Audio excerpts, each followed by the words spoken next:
Hello students, शिक्षा गुरुकुल में आपका स्वागत है। हम लोग pair of linear equation in two variable chapter कर रहे हैं, जिसमें हमने एक्सरसाइज 3.1 स्टार्ट कर दिया है। उसके फर्स्ट क्वेश्चन सॉल्व हो गए और आज हम लोग सेकंड क्वेश्चन का थर्ड सम सॉल्व करने वाले हैं।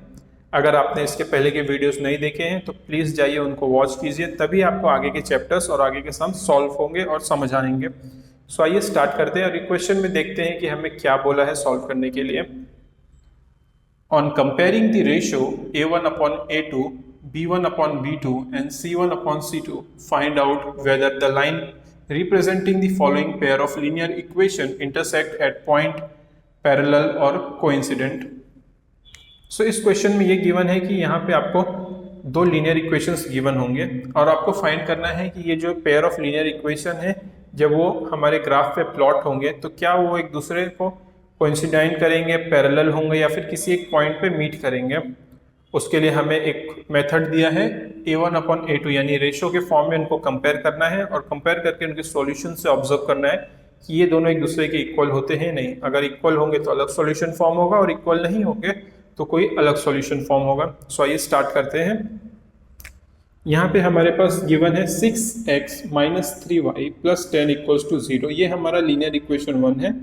2x minus y plus 9 equals to 0, ये है हमारा linear equation 2। So 6x minus 3y plus 10 equals to 0, ये क्या है हमारा equation 1।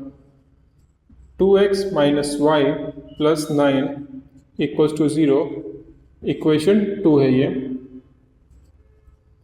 Comparing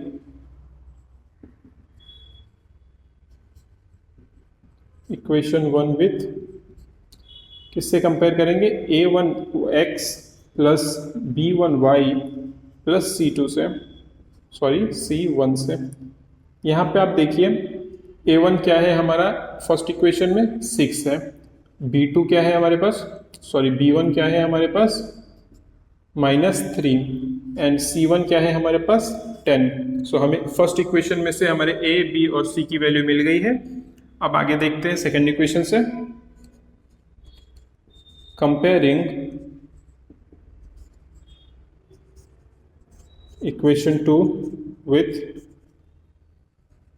A2x plus B2y plus C2 equals to 0। यहाँ पे A2 क्या है हमारे पास, देखिए इक्वेशन 2 में 2 है और B2 क्या है हमारे पास -1 एंड C क्या है हमारे पास, C2 9 है। सो हमें वैल्यूज मिल गई हैं। A1 की वैल्यू है हमारे पास 6, A2 की वैल्यू है हमारे पास 2, B1 की वैल्यू है हमारे पास -3, B2 की वैल्यू है हमारे पास -1, देन C1 की वैल्यू है हमारे पास 10 एंड C2 की वैल्यू है 9। आइए इनको कंपेयर करते हैं। A1 अपॉन A2 क्या होगा, 6 अपॉन 2। सो 6 अपॉन 2 यानी 2 के टेबल में 6 आने वाला है। सो क्या होगा, 2 3 ज़ा 6। अगेन हम देखते हैं B1 अपॉन B2 के लिए, इसमें क्या होगा -3 upon -1। So minus minus cancel हो जाएगा तो B1 अपॉन B2 क्या होने वाला है, 3 होने वाला है।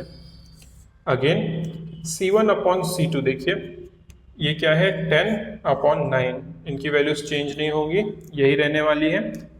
अब यहाँ पे आप ऑब्जर्व कर सकते हैं कि A1 अपॉन A2 किसके इक्वल है, B1 अपॉन B2 के, पर C1 अपॉन C2 के इक्वल दोनों नहीं है। सो क्या होगा यहाँ पे हमारा वैल्यू कि A1 upon A2 equals to B1 upon B2 but doesn't equals to C1 upon C2। So यहाँ पे हमारा जो सॉल्यूशन होगा वो फॉर्म नहीं होगा, यानी हमें कोई भी पॉइंट ये पे ये लोग का सॉल्यूशन नहीं मिलेगी, यानी ये सारी लाइंस, ये दोनों लाइन एक दूसरे को कभी भी इंटरसेक्ट नहीं करने वाली हैं।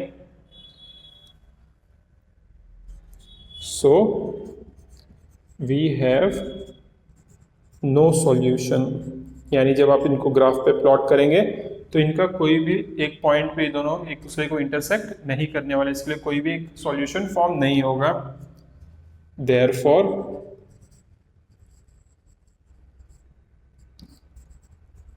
the linear equation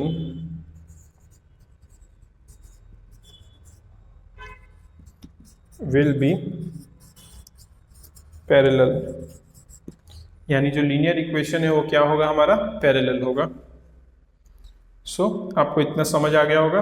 हमने इस टाइप के 3 सम सॉल्व किए हैं और तीनों अलग अलग सॉल्यूशंस आए। फर्स्ट का आया था हमारा एक यूनिक सॉल्यूशन, देन हमारा आया इनफाइनाइट सॉल्यूशन और इसमें आया नो सॉल्यूशन। उम्मीद है आपको तीनों सम समझ आ गए होंगे। Thank you.